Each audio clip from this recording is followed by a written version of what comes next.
Ale, it's a report from about a week ago, but I've been itching to talk to the both of you about it since I read it. The day before Napoli's Coppa Italia final against Juventus, Chucky Lozano kicked out of practice by the manager, Gennaro Gattuso. Gattuso also then went into an interview later that day and had the following to say. It's kind of an explanation.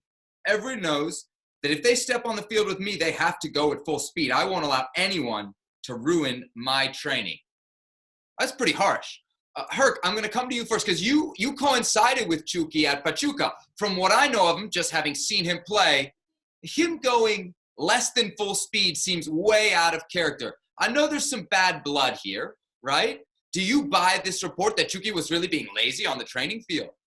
Did you say kind of an explanation? That sounds like a pretty good explanation to me. He didn't want to train, so I kicked him out. I don't see what the big deal is here in his explanation. Now, Chucky Lozano, I understand why you enjoy him so much. I understand the hoopla around him at his 25 years of age.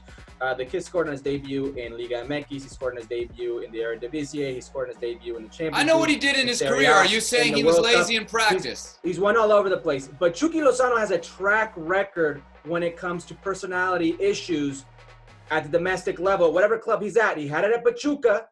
He had it in the Eredivisie.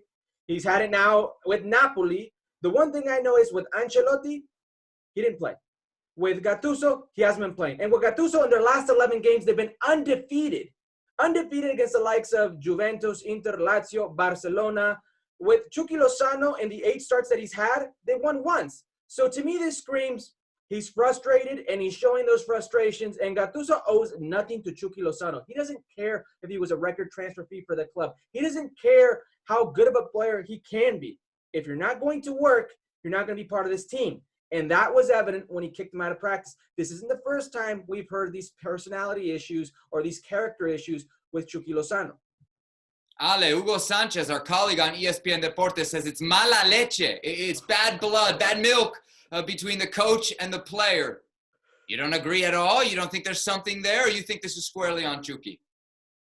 Well, it is squarely on Chucky Lozano, but that doesn't mean that there may be, at the very least, bad vibes between Gattuso and Chucky Lozano. But where are those bad vibes coming from? Where is that negative energy coming from?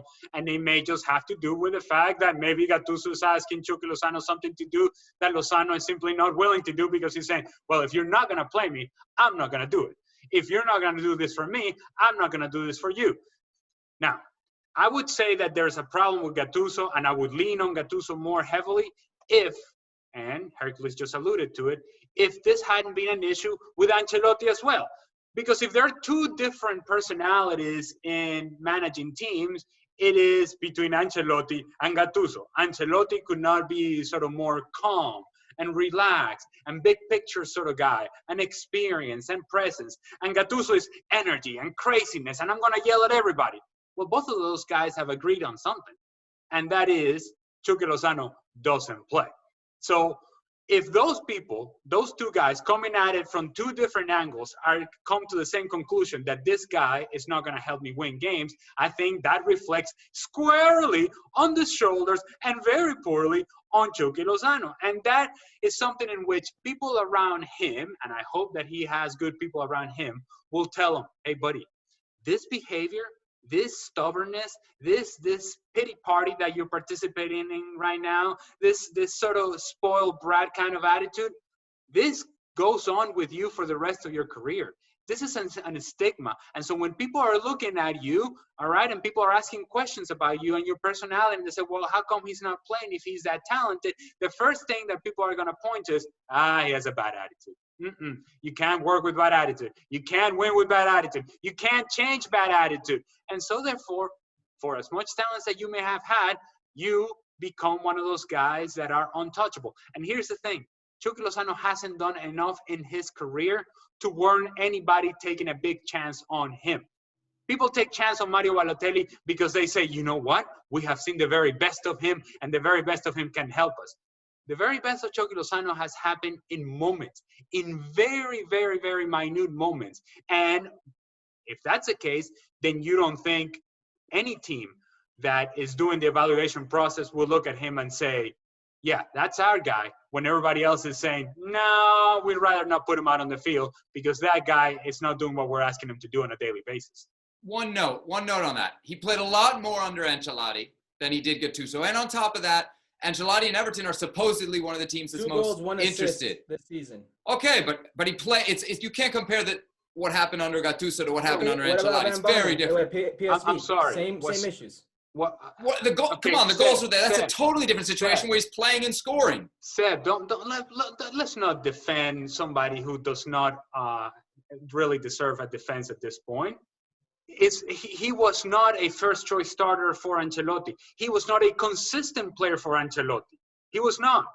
If you're going to sit here and say, yeah, no, Chucky Lozano, every time that Ancelotti put that lineup down, he was right then and there, and he was the guy that was going to make the difference in the final third, then we might as well end the segment now and stop talking about this because you don't have an unbiased look at this. The fact is that he has not delivered upon the things that he was expected to deliver when he came from a very successful World Cup run. Individually, anyways. He had a good World Cup. The expectations went high for him. He got bought at a certain price. Those expectations come with that price. He has not matched that price. I think we can agree on that. Okay. So, if I may, let's ask ourselves why he hasn't played his natural position. He lacks that discipline, that tactical discipline in a lot of different formations. So they put him centrally. He will be less, costly to the team. That tactical discipline that he's missing is why he hasn't played in his position. And it happened with Ancelotti, and it's happened right now with Gattuso. All right. Okay. Fair points. We can all probably also agree he's got to leave Napoli, right? One of the clubs that he's been heavily linked to, Manchester United. Ole Gunnar Solskjaer's come out with this no bad apples policy. Herc, you kind of hinted at it earlier in the segment. Is Chucky Lozano a bad apple? I don't think he's a bad apple. I think right now he thinks more of himself than he actually is. He's had these great moments that I've mentioned to you. He came from a great World Cup. He was a record transfer in the Serie A for Napoli. I think right now he thinks more of himself than maybe the current market or his current team indicates. Things have gotten so bad. I don't even know if we should be talking Manchester United. I saw a report today linking him to China. That's how far his stock has fallen. This is a player that showed a lot of good moments in the Eredivisie, but we all know just because you do something in the Eredivisie doesn't mean it's going to translate in leagues like Serie A or the Premier League or the Bundesliga.